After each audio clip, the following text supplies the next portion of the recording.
Window Youth, podcast for inclusion. Greetings from Spain, recording with ilusión.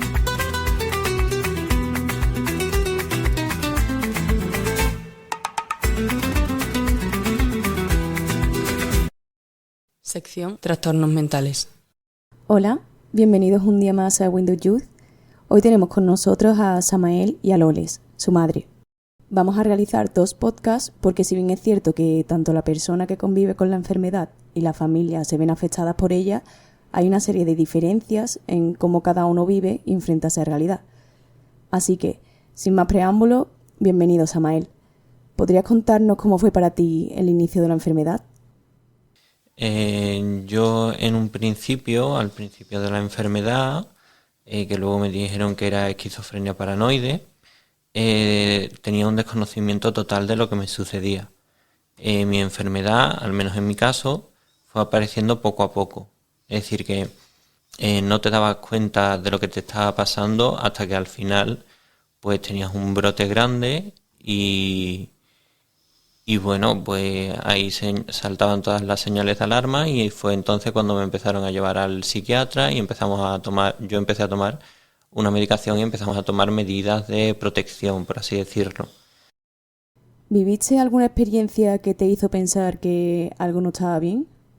De hecho, me acuerdo que una de las experiencias que tuve fue en Puerta Jerez, en lo que aquí en Sevilla tenemos el metro, la boca del metro de Puerta de Jerez, y fue que yo estaba totalmente confundido porque mi cuerpo estaba ahí, pero yo mentalmente no sabía cómo había llegado ahí, por qué había llegado ahí, y luego descubrí que eran porque las voces, concretamente una, que se le puso el nombre de Irene Adler, me había llevado hasta ahí.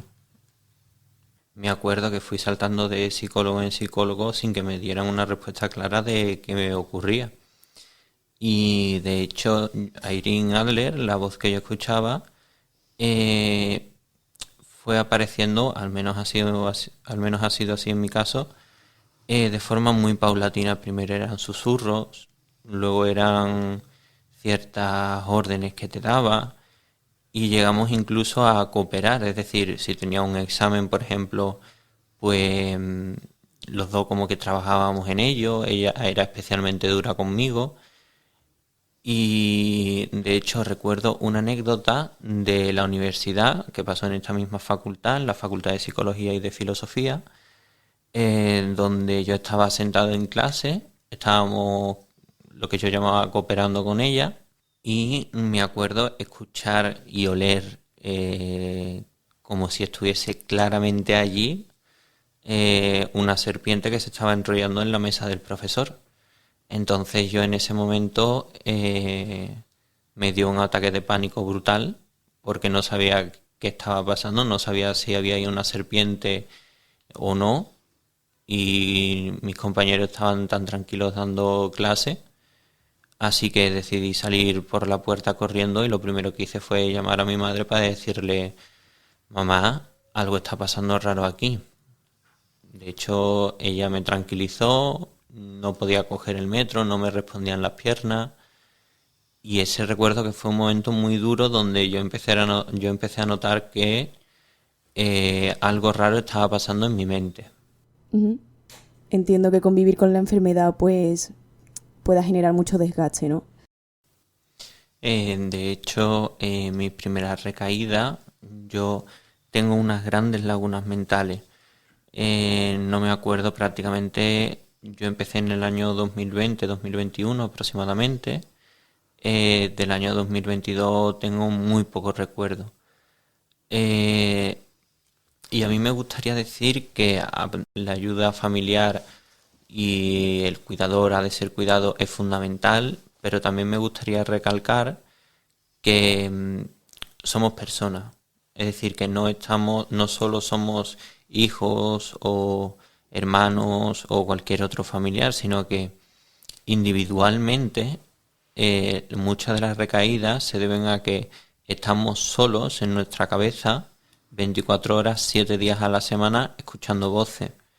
Y no es cuestión de normalizarlo, ni de recorrer una senda del dolor donde esto sea completamente normal, sino es cuestión de comprender que es un desgaste emocional y psicológico enorme, que por eso recaemos, porque los pacientes que tenemos enfermedades de salud mental grave estamos constantemente en una vorágine enorme donde nosotros somos el epicentro. Pero me gustaría dar un mensaje de esperanza, que es que todas las recaídas, todas y cada una de ellas, siempre nos dicen que tenemos que trabajar psicológicamente y cómo podemos estar alerta ante posibles situaciones incómodas o de peligro. ¿Qué resulta fundamental para una mejoría y la estabilidad de la enfermedad? Me parece muy importante que lo que yo llamo las 3 patas del banco, que son la ayuda psiquiátrica, la ayuda psicológica y el trabajo personal, estén siempre presentes. Si una de esas 3 patas flaquea, evidentemente va a costar mucho más trabajo recuperarse sanamente por dentro, Claro. que si no las tuviésemos. Y en el trabajo personal meto el trabajo de familia y el trabajo social que hace, por ejemplo, ASAN, que es fundamental, porque yo en mis inicios los máximos referentes que tenía eran películas de ficción donde un alien te poseía o un espíritu maligno te poseía y poco más. Entonces es cierto que gracias a asociaciones como ASAN y gracias a que los padres se empiezan a informar y empiezan a moverse, digamos, por el mundo de la salud mental, que está muy invisibilizada, pues logramos tener un diagnóstico más consistente, logramos tener una ayuda más consistente y en general pues logramos salir hacia adelante. A mí me gustaría decir también que parte del proceso de aceptar la enfermedad es que existen una serie de límites. Quiero decir, límites académicos, límites emocionales. Cuando digo poner límites, es que tú tienes una enfermedad de salud mental grave y que te tienes que autocuidar y sobre todo tienes que pedir ayuda cuando las cosas se ponen feas dentro de tu propia cabeza. Esto que estoy hablando no es un proceso lineal ni es un proceso circular, por así decirlo, sino que es un proceso en el cual tú estás mejorando constantemente, aunque tengas recaídas y pienses que esto no sigue hacia adelante y aunque muchos psiquiatras un poco de la vieja escuela te digan que no vas a llegar a nada, por cada recaída tú puedes aprender a estar alerta ante posibles señales de peligro, a que cada vez te pueda pues pedir ayuda un poco antes, que las recaídas no sean tan bruscas. ¿Hay algo que te haya costado más aceptar en tu proceso conviviendo con la esquizofrenia?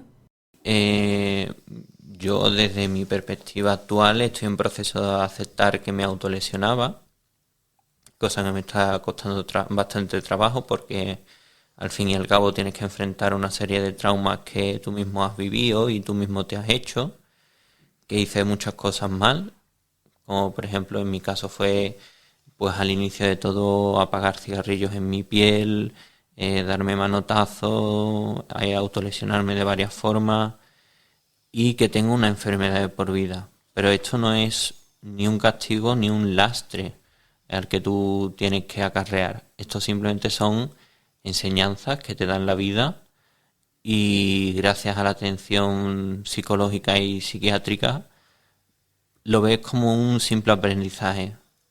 Y ya digo, y me gustaría recalcar que no es un proceso lineal y no es un proceso que va desde A hasta B, es decir, puede ir siempre a mejor cuando tú trabajas con el psicólogo y con el psiquiatra las cosas que te pasan. Ya. Y si se tiene una enfermedad de por vida, pues los diabéticos también tienen una enfermedad de por vida y no por ello pues son peores o mejores que cualquier otra persona. ¿Qué le dirías a tu yo del pasado, el que no sabía que podía haber un futuro mejor? Las personas con problemas de salud mental grave somos personas normales, estamos integrados en la sociedad, necesitamos una serie de cuidados y también podemos ser capaces de querer y de cuidar.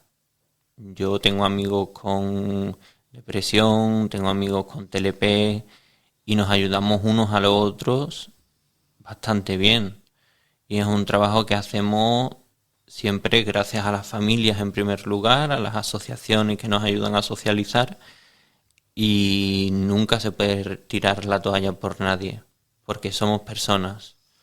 Podemos tener nuestros fallos o podemos tener nuestros aciertos, pero no pertenecemos a ningún extrarradio de la sociedad.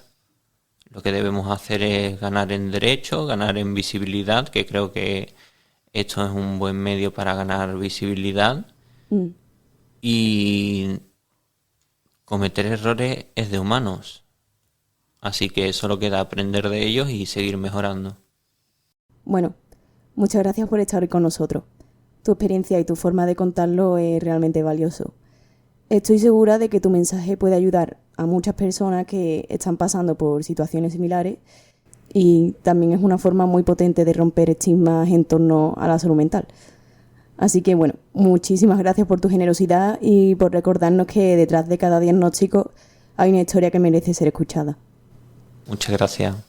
Y por mi parte espero también que pueda ayudar a personas que están pasando por mi misma situación o que están en el inicio de todo. Y me gustaría decirles que esto es un camino donde la luz al final del túnel siempre parece verse muy lejos, pero creedme que está más cerca de lo que creéis. Muchas gracias. Nos vemos en el siguiente episodio. Podcast for inclusion. Greetings from Spain, recording with Ilusión.